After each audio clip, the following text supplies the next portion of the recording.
Selamat datang di kelas kita online pada hari ini. Kita akan membahas satu tema yang sangat menarik, yaitu penyembuhan, sakit, dan kesembuhan dalam Perjanjian Baru, khususnya Injil Lukas.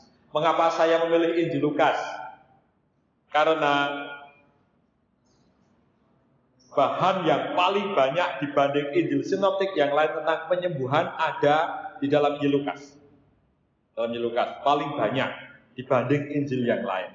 Jadi meskipun Markus memiliki kisah tentang Yesus yang membuat mukjizat itu banyak, tetapi hanya Lukas yang memiliki kisah penyembuhan orang sakit paling banyak. Mengapa? Karena Lukas dipahami sebagai seorang dokter atau tabib, ya. Pada Kolose bab 4 ayat 14 dikatakan bahwa salam dari tabib Lukas. Sejak abad kedua atau abad ketiga, penulis kitab Kolose meyakini bahwa Lukas itu seorang tabib atau dokter. Sehingga dia punya preferensi, dia punya yang namanya perhatian pada soal penyembuhan, yang membuat Injil Lukas sangat khas dengan tema kesembuhan dan sakit. Tetapi kalau kita akan ngomong soal sehat, sembuh, dan sakit, orang perlu memahaminya dari konteks zaman sekarang dan juga pada zaman Perjanjian Baru. Pada zaman sekarang, orang memahami bahwa sakit itu lebih soal individual. Soal individual. Yang sakit saya sendiri. Saya diisolasi. Kemudian yang orang dikatakan sakit dalam dunia modern kita sekarang, sakit itu artinya apa? Sakit itu artinya yaitu tadi, secara fisik orang itu mengalami yang namanya organnya tidak berfungsi dengan baik. Kalau para operator yang ada di sini tahu, orang yang kena COVID-19 itu apa yang sakit organnya? Paru-paru, apalagi tanda-tandanya orang kena COVID-19. Sesak napas, terus panas, demam, batuk, sakit tenggorokan, itu yang disebut dengan yang namanya illness. Saya sakit, dokter, kenapa yang kamu rasakan? Yaitu saya itu pusing, tapi kita tidak tahu. Yang diserang apanya kita tidak tahu. Nah, itu namanya illness. Nah, penyakitnya disebut disease. Penyakitnya disebut disease. Maka dalam perjanjian, dalam dunia modern, individu itu dianggap saya sakit sendiri, bukan tidak banyak pengaruhnya kepada orang lain. Mungkin pengaruhnya pada keluarga, tetapi lebih-lebih orang sakit secara fisik ya sudah, dianggap saja, maka disembuhkan fisiknya. Maka penyembuhan dalam dunia modern dipahami sebagai sebuah paham bahwa saya itu diobati, dikembalikan fungsi organnya agar berfungsi dengan baik. Nah, misalnya orang sakit ginjal, lalu orang agar berfungsi ginjalnya baik dicangkok, kan?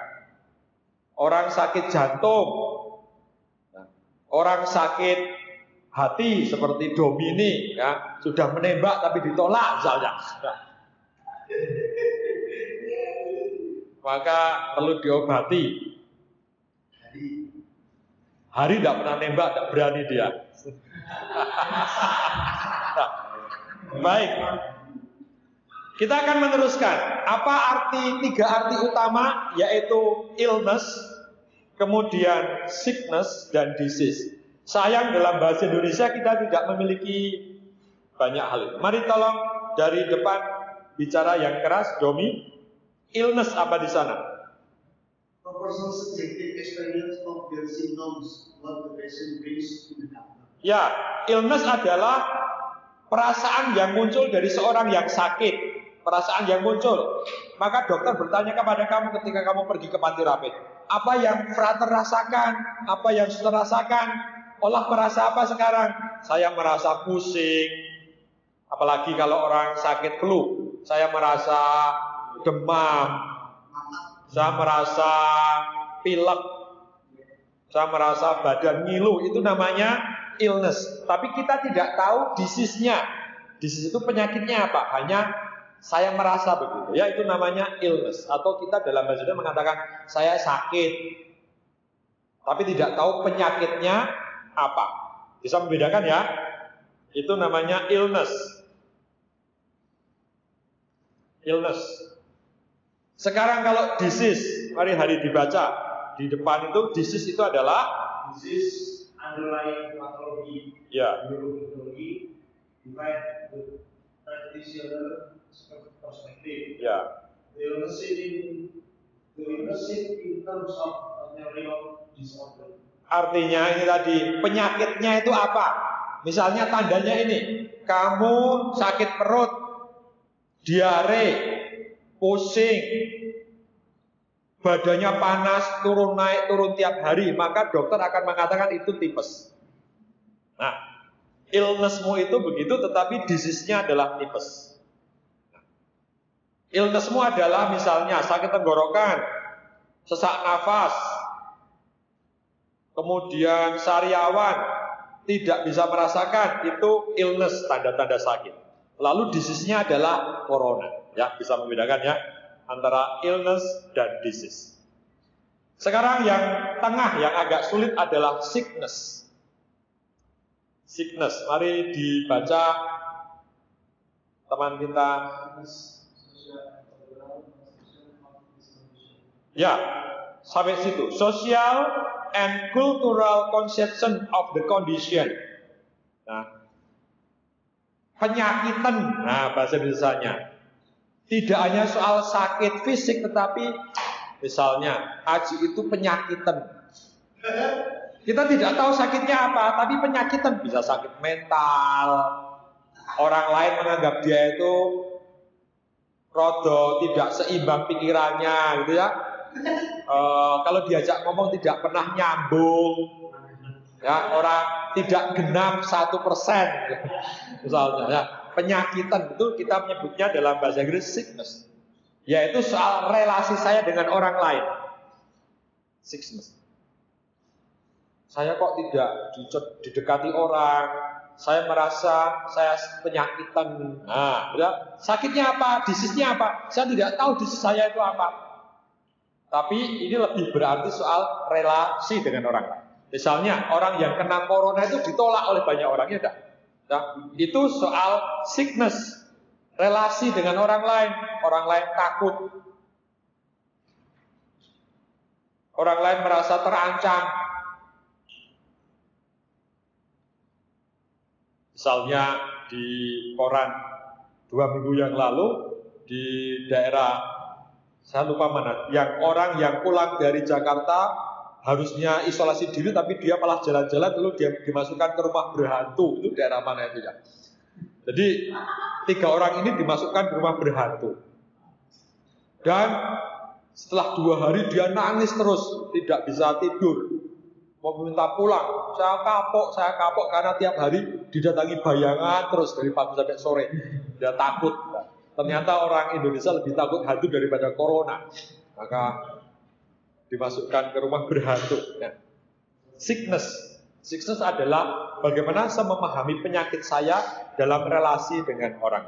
Nah, 3 perspektif ini perlu kita pahami untuk memahami perjanjian baru.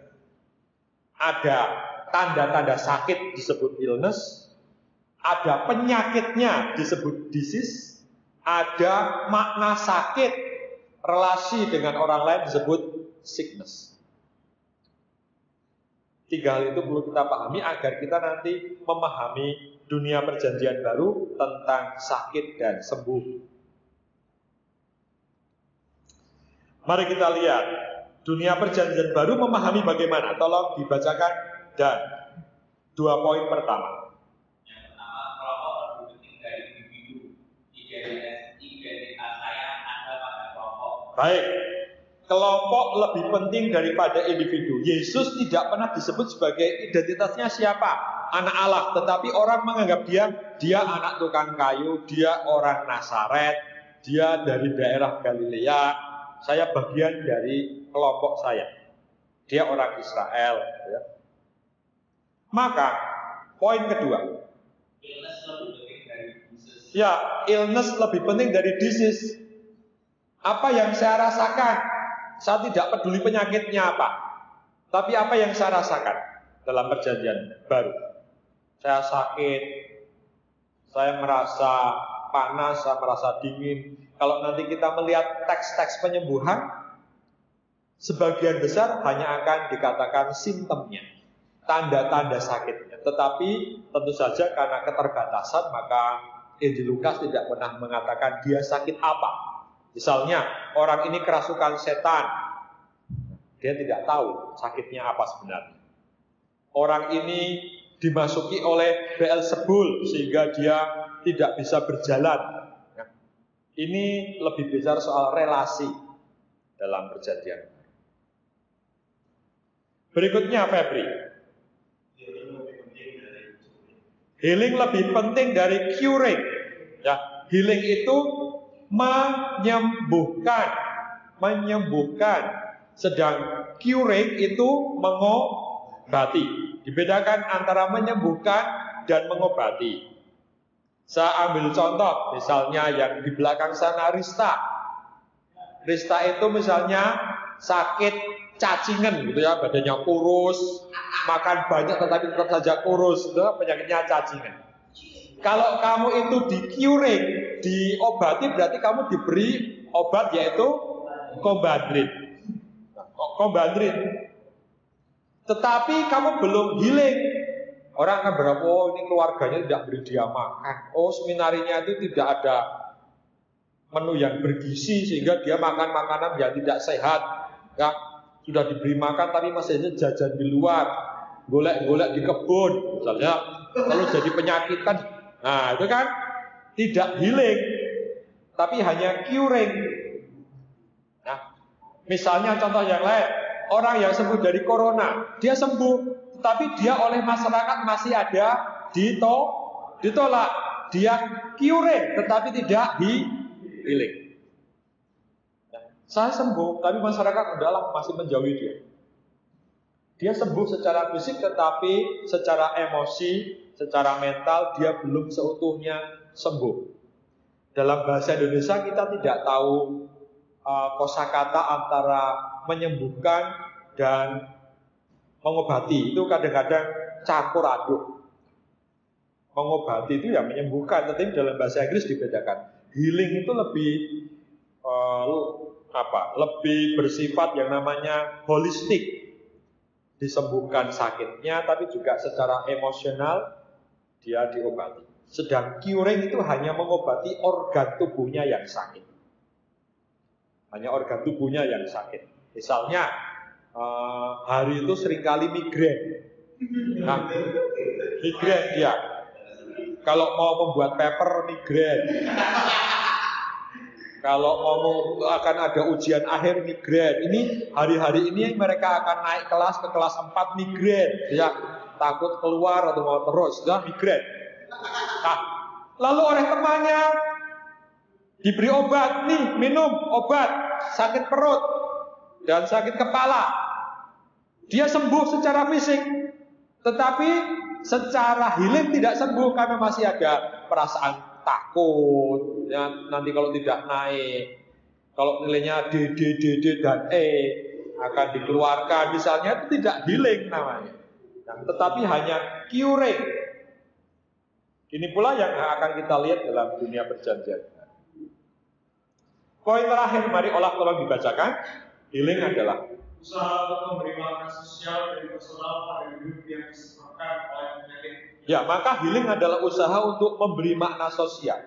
Kalau Yesus menyembuhkan, berarti dia itu membantu orang untuk memberi makna sakitnya. Tidak hanya sembuh secara fisik tentu saja, tetapi menyembuhkan dari relasi yang tidak baik dengan orang lain. Nah, kita ambil contoh sekarang. Salah satu contoh yang ada di dalam Injil Lukas, mari kita baca Lukas bab 13 ayat 10 sampai 17. Lukas bab 13 ayat 10 sampai 17. Lukas bab 13.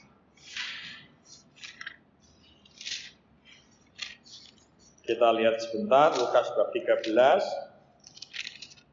Nah, di situ diceritakan bahwa ada seorang perempuan yang sudah 18 tahun bungkuk dan tidak bisa berdiri tegak, ya kan? Kalau kita lihat ayat 11, tolong dibacakan Rista yang keras ayat 11. Di situ ada seorang perempuan yang telah 18 tahun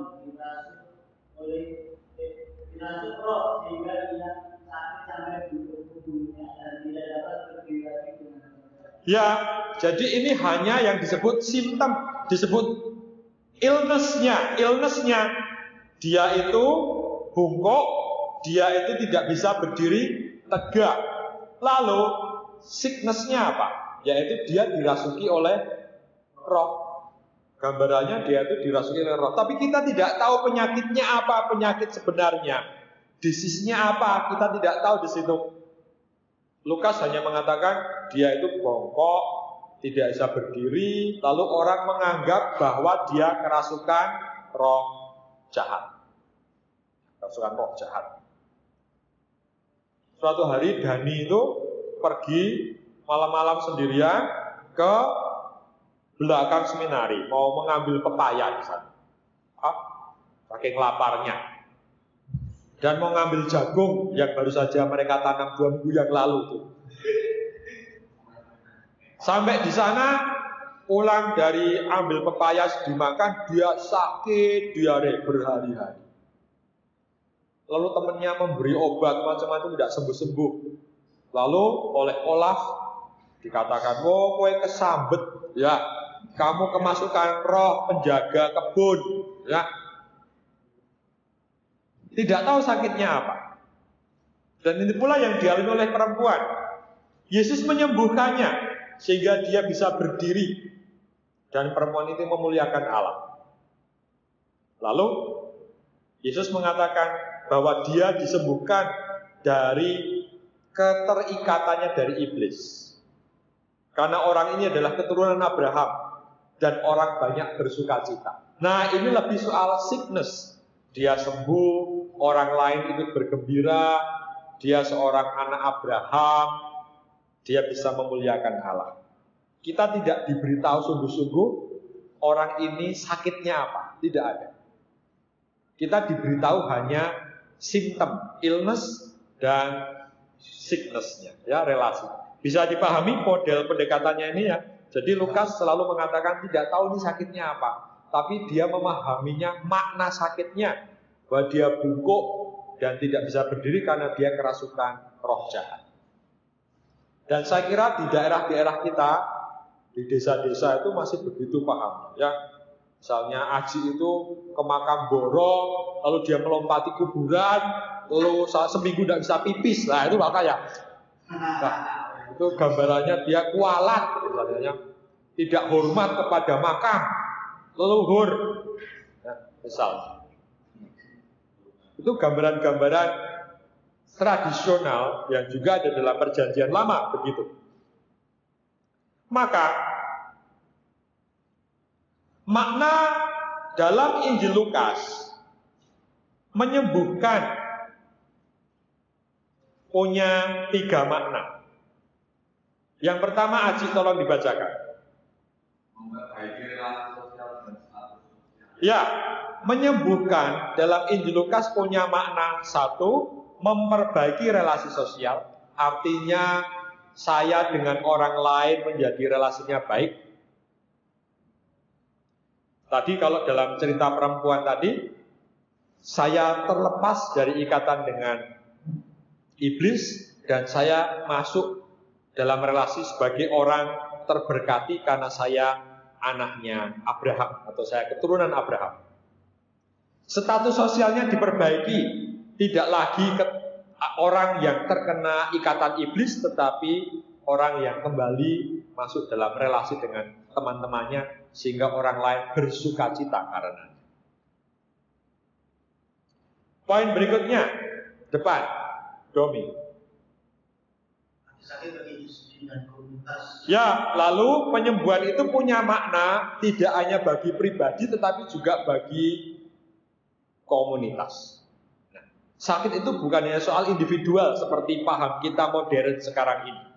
Dalam dunia perjanjian baru terutama Lukas, sakit punya paham dan punya dimensi sosial. Bahwa kalau saya sakit, orang lain dan relasi saya terpengaruh. Tidak hanya secara fisik, kita menulari orang lain, tetapi juga secara makna orang terjauhkan dalam relasi. Seperti yang saya katakan tadi, kalau kita membandingkan berapa banyak mukjizat penyembuhan dalam Injil Sinoptik, hari tolong dibacakan, di dalam Matius ada berapa? Injil Matius ada 16 kisah, Injil Markus 14 kisah, dan Injil Lukas 19 kisah. Jadi memang Lukas punya preferensi, Lukas punya tekanan, dia suka dengan Yesus yang menyembuhkan orang sakit, karena Lukas seorang dokter, ya. Dia merasa Yesus itu juga seperti saya yang menyembuhkan, tidak hanya mengobati, tetapi Yesus ini menyembuhkan. Kita mengambil contoh yang lain dari teks Lukas. Kita buka Lukas bab 1. Cerita tentang Zakaria dan Elizabeth. Lukas bab 1. Pemberitahuan tentang kelahiran Yohanes Pembaptis. Mari kita lihat sekarang ayat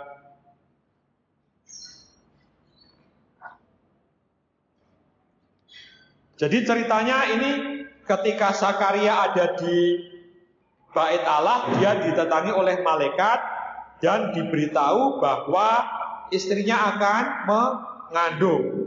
Nah, tetapi Zakaria tidak percaya. Maka tolong dibacakan sekarang Adit ayat 18, bab 1 ayat 18.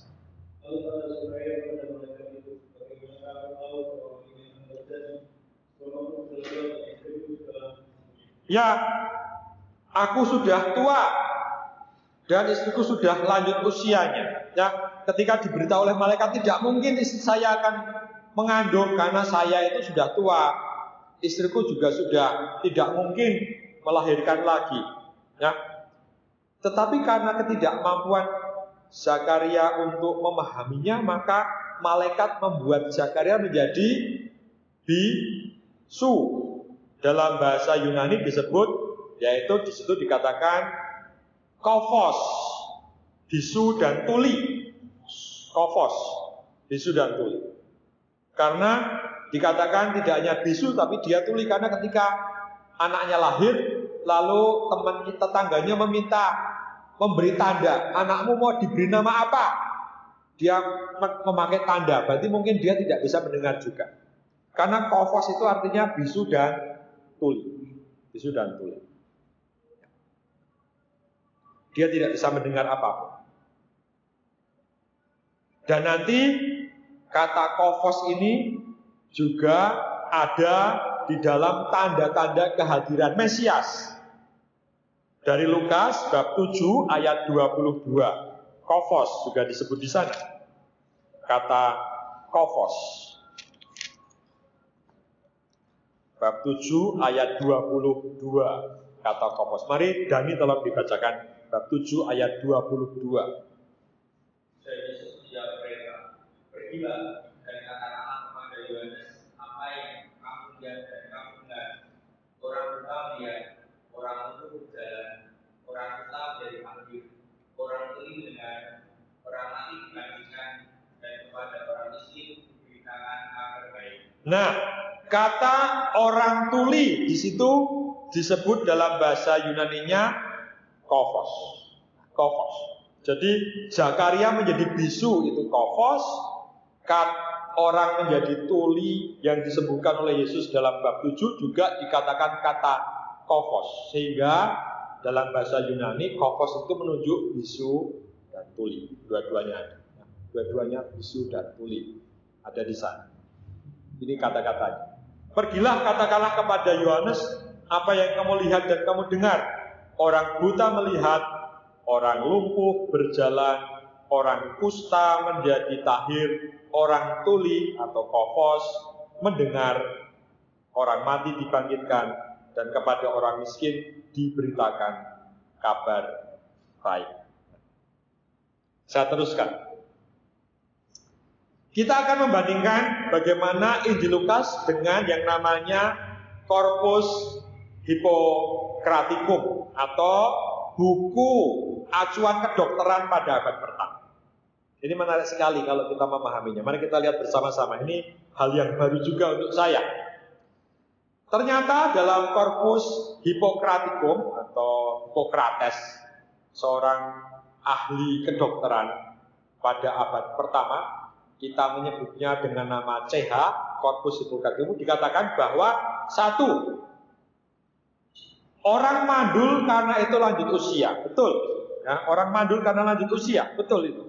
Tidak mungkin orang yang sudah sangat berumur seperti Elizabeth akan punya anak. Ibu-ibu, para perawat itu pasti punya anak ketika ibu kalian berumur antara berapa? 24 sampai 35 lah, itu kira-kira ya. Sekitar itu. Aji itu lahir ketika ibumu usia berapa? 60. Sudah. 43 masih melahirkan kamu. Hebat sekali berarti Dana ya. Itu memperjuangkan hidup dan mati itu karena sudah tua begitu harus memperjuangkan anaknya seperti dia hasilnya. 43 tahun. Nah, dan perjanjian baru menyebutkan bahwa ini menarik.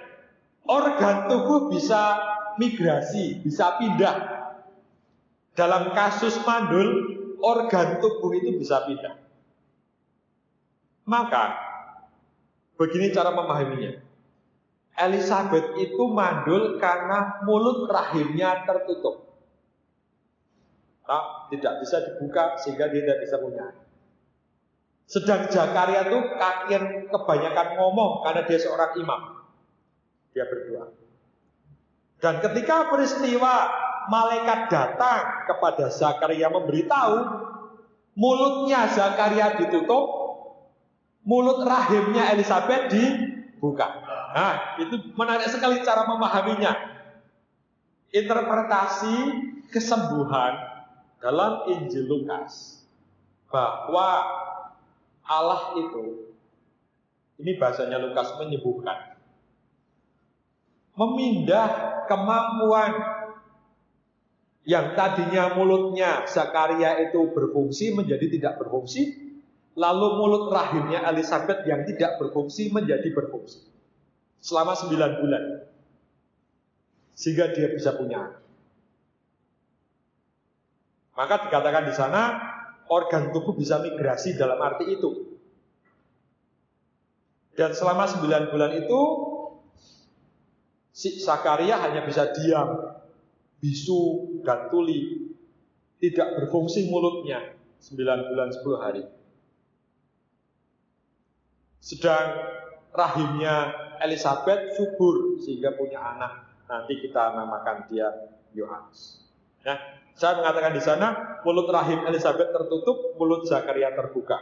Tetapi setelah malaikat memberitahu, mulut Zakaria tertutup dan mulut rahim Elizabeth terbuka. Ini yang namanya makna dari yang disebut proses pewartaan kelahiran Yohanes. Ini pemaknaannya. Ini healingnya. Lukas memahami begitu, lebih pada soal healing, soal makna dari sakit dan bagaimana saya berrelasi dengan orang lain. Tadinya Elizabeth sedih, merasa dia dikutuk oleh Allah karena tidak punya anak, maka status sosialnya rendah. Tetapi ketika dia punya anak, dia disembuhkan dengan cara status sosialnya kembali karena dia punya anak. Dia diberkati oleh Allah. Zakaria merasa diberkati oleh Allah, maka dia mengidungkan lagu yang kita pakai setiap hari dalam ibadat pagi. Nah, ini proses healingnya. Berikutnya, contoh yang lain adalah healing dan exorcism. Ya. Sebenarnya Injil Markus yang paling banyak punya kisah eksorsis, Injil Markus. Dan kalau para frater ingat, dalam Injil Markus awal, setan berkata kepada Yesus, apakah engkau akan membinasakan aku juga? Ya. Setannya takut untuk dimatikan, tidak ada dalam sejarahnya, hilang dari sejarah. Para frater kalau punya IG kan ada historinya enggak? Nah, kamu itu sebenarnya takut mati itu takut historimu hilang sebenarnya. Aku tidak diingat lagi gitu ya. Siapa sih yang ingat para Romo itu kalau mati paling satu generasi, habis itu lupa. Nah, Olaf itu karena tidak punya anak, maka dia kalau mati nanti kalau jadi Romo, yang ingat ya paling hanya teman-teman seangkatannya kalau mereka mau ingat. Nah, tapi kalau orang punya anak, paling yang ingat sampai batas siapa? Cucunya, ya kan, cucunya. Habis itu generasi ketiga, keempat hilang. Dan itulah yang disebut dengan saya hilang dari sejarah. Dan itu yang kita takutkan. Kita takut hilang eksistensi kita, sejarah kita. Setan pun begitu dalam Injil Markus. Apakah engkau datang untuk membinasakan kami juga? Saya hilang secara eksistensial. Nah, kisah healing itu, kisah penyembuhan itu adalah membuat orang terus diingat dalam relasi, tidak dihilangkan dalam relasi. Orang diterima dalam relasi. Kalau para frater pernah melihat film Coco, nah, pernah enggak ya? Ya, itu film tentang Meksiko pada 1 November tentang hari orang mati, itu ya, hari orang mati. Orang mati akan menyeberang ke dunia kita kalau fotonya kita pajang, ya. Pasti para frater ingat. Nanti kalau punya kesempatan lihatlah film Coco lagi. Bagaimana relasi itu diteruskan. Healing itu adalah proses mengingat. Relasi yang diteruskan dalam hidup kita. Itu contoh paling gampang adalah film Coco atau Coco, ya, bahasa Spanyolnya Coco, bukan Coco. Coco. Kalau para frater di rumah, tolong lihat film Coco dari Pixar. Itu bagus sekali, film tahun 10 tahun yang lalu lah, kurang lebih. Itu tentang healing, proses penyembuhan relasi antara orang mati dan orang yang hidup. Termasuk ketika Yesus akan mati di salib, orang-orang mengejek dia. Orang lain dia selamatkan, tetapi dia tidak bisa menyelamatkan diri sendiri. Nah, memakai kata bahasa Yunani yang sama, tidak dapat menyelamatkan diri sendiri, bahasa Yunani-nya soso, ya, artinya menyelamatkan, rescue, dan menyembuhkan sebenarnya, menyembuhkan. Nah, akibat terakhir dari kejahatan adalah mati. Orang Perjanjian Baru meyakini bahwa akibat akhir dari dosa dan sakit dan roh jahat adalah kematian. Maka kalau orang mati itu adalah masuk dalam dunia kematian, dalam dunia Sheol. Pernah ya tahu dunia Sheol, masuk dalam dunia orang mati. Itu tentang healing dan exorcism. Kita masuk bagian berikutnya, tidak sangat banyak, yaitu bagian leprosi. Ini mungkin dekat dengan nanti temanya Romo Bismoko tentang social dan physical distancing. Bahwa sejak perjanjian lama, termasuk perjanjian baru, ada kisah-kisah yang menyangkut soal orang harus mengambil jarak dari orang lain. Dalam Injil Lukas dikatakan Yesus menyembuhkan orang kusta bab 5 dan 10 orang kusta. Tolong para frater sekarang membuka Imamat bab 13. Imamat bab 13. Kitab Imamat bab 13. Imamat bab 13. Leprosi atau orang kusta dalam bahasa modern baru tahun 1940-an obatnya ditemukan, yaitu oleh Hansen, makanya disebut Hansen disease, yaitu penyakit karena bakteri yang menyerang kulit, sehingga orang kehilangan rasa, perasaannya hilang. Kalau disentuh tidak ada rasanya, dagingnya mengelupas, dan sarafnya mati. Ya, pernah melihat orang sakit kusta tidak ya? Belum pernah? Baik, nanti tolong melihat Aji.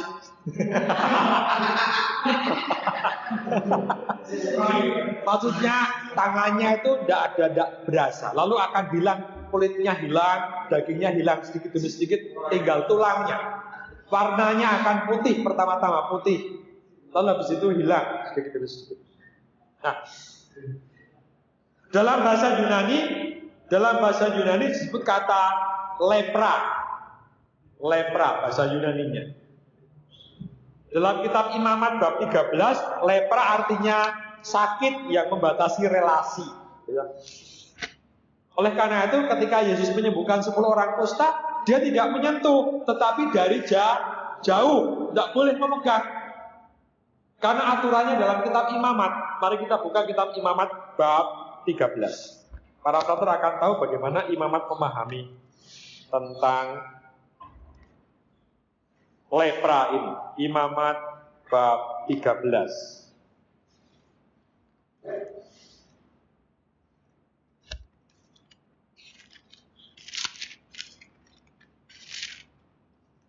Tolong dibacakan yang keras, silahkan. Olaf. Penyakit kusta. Tuhan berfirman kepada Musa demikian, apabila pada detik kemudian seseorang ada bukan atau bibir atau tangan yang mungkin menjadi penyakit kusta pada dirinya, ia harus dibawa kepada imam baru atau kepada salah seorang dari antara anak-anaknya, imam-imam. Imam haruslah memeriksa penyakit pada kulit itu, dan kalau dulu di tempat penyakit itu sudah berubah menjadi putih, dan penyakit itu kelihatan lebih dalam dari kulit, maka itu penyakit kusta. Kalau imam lihat hal itu, haruslah ia menyatakan orang itu najis. Baik, sampai situ ya. Jadi semua orang sakit pada perjanjian lama harus diperiksa pada seorang imam, karena belum ada dokter waktu itu, maka imam yang memeriksa. Ya, setiap orang dilihat, mari buka bajumu, kok ada bentol-bentolnya, ditunggu 7 hari. Kalau sudah 7 hari, nanti kalau para frater suster membaca, dia menunggu sampai 7 hari. Kalau 7 hari tidak sembuh-sembuh, begitu terus semakin parah, dia dinyatakan najis. Najis artinya tidak boleh dipegang oleh orang lain, tidak boleh berangkat ke sinagoga, tidak boleh bertemu dengan keluarganya. Najis. Tolong diteruskan, Febri, yaitu ayat bab 13 ayat 45. Orang yang sering dusta harus berpakaian dan sabit-sabit rambutnya berbeda. Bagi ia harus menutupi mukanya sambil berseru-seru. Najis. 46. Selama ia pemakaian itu, ia tetap najis. Memang ia najis. Ia harus dilapasi dua pakaian itulah tempat dia. Ya, jadi orang disuruh keluar dari rumah mereka, dari lingkungan mereka. Maka sakit lepra itu adalah sakit relasional. Orang didistansi ya, secara fisik, tidak boleh ketemu. Bahkan nanti kalau dibaca lebih rinci lagi, pakaiannya harus dibakar, barang-barang miliknya harus dibuang, tidak boleh ada di rumah. Ya, di sana tertulis barang-barangnya harus dibakar, bahwa pakaiannya harus dibuang. Jadi sejak zaman dahulu orang sudah sadar bahwa penyakit yang menular itu membuat orang harus dikeluarkan dari komunitas. Bahkan orang harus berkata najis, najis. Aku tidak boleh ngomong dengan orang lain. Aku tidak boleh pergi untuk bertemu beribadat. Aku harus keluar dari komunitasku. Maka kalau kita melihat Injil Lukas, Yesus menyembuhkan 10 orang kusta. Yesus hanya melihat dari jauh. Dia tidak memegang orang itu, karena orang itu najis. Dan tempat orang itu ada di seberang Samaria, jauh di perbatasan, tidak boleh mendekati pemukiman. Maka seperti tadi saya katakan, bab 13 adalah bagaimana orang dikeluarkan dari komunitas dalam kitab imamat. Sedang bab 14 imamat, kalau dia sembuh, dia dikembalikan kepada imam, diperiksa lagi badannya. Domi, buka pakaianmu, celanamu juga mari dilihat. Ya, ada bulunya enggak? Putih-putih atau tidak kulitnya? Ya, kalau sudah sembuh, baik, dia mempersembahkan kurban di bait Allah, lalu kamu boleh pulang kepada komunitas. Itu bab 14. Jadi ada proses, yaitu proses pembuangan dari komunitas, dan ada proses yang namanya proses pengembalian kepada komunitas. Ya, orang dikeluarkan dan orang dikembalikan. Atau dalam bahasa kitab suci, yaitu yang disebut dengan proses pentahiran. Dikembalikan dengan cara diperiksa oleh imam. Ini mungkin juga nanti akan dekat dengan refleksi kita tentang bagaimana orang yang sakit kena COVID itu orang harus dibedakan, orang harus dipisahkan dari hidup kita. Bahkan kita sekarang melakukan physical distancing, ya, tidak beribadah bersama-sama, orang hanya di rumah dan sebagainya. Dan itu sejak perjanjian lama ternyata sudah terjadi peristiwa-peristiwa demikian ini. Baik, bagian akhir dari Injil Lukas sekarang adalah kita bisa menyimpulkan bahwa dalam dunia Lukas, persoalan sehat dan persoalan sakit adalah persoalan tentang dunia kejahatan dari roh-roh jahat dan kekuatan Allah yang berperang. Nah, antara hidup melawan kematian, antara kebaikan melawan kejahatan. Ya, itu dunia perjanjian baru. Kedua, bahwa penyakit itu berhubungan dengan soal relasi sosial dalam perjanjian baru. Ketiga, penyakit juga berhubungan dengan makna hidup. Saya yang tidak diberkati atau saya yang diberkati. Saya yang punya status sosial baik atau saya yang tidak punya status karena orang lain menganggap saya itu orang yang tidak dipilih oleh Allah. Semoga ini memberi pengantar pada para frater semuanya dan suster dan saudara sekalian tentang makna sehat, makna penyembuhan, makna pengobatan dalam Injil Lukas. Karena ini minggu terakhir milik saya, maka ada tugas untuk para mahasiswa. Ini tugasnya. Saya meminta Anda untuk memilih satu teks penyembuhan dalam Injil Lukas. Carilah teks penyembuhan dalam Injil Lukas. Terangkanlah di dalam teks itu apakah ada illness di sana, apakah ada sickness di sana, dan apakah ada disease di sana. Ya, terangkan prosesnya. Apakah ada illness, ada sickness, dan ada disease. Lalu di bagian akhir, 2 alinea terakhir, makna teologi dari mukjizat penyembuhan itu apa? Makna teologi dari mukjizat penyembuhan itu apa? Cukup 500 kata saja, dan saya akan posting tugas ini nanti dalam belajar website kita. Demikian dulu bahan yang bisa saya berikan tentang penyembuhan dan sakit dari Injil Lukas. Kita akan kembali bersama-sama lewat Zoom nanti pada hari Kamis pagi, kita akan berdiskusi. Dan saya berharap para frater di rumah membaca artikel saya juga yang sudah saya kirim, terutama Healing in the Luke Gospel. Ada artikel yang akan kita diskusikan bersama dalam minggu ini. Terima kasih banyak, sampai jumpa pada hari Kamis. Terima kasih.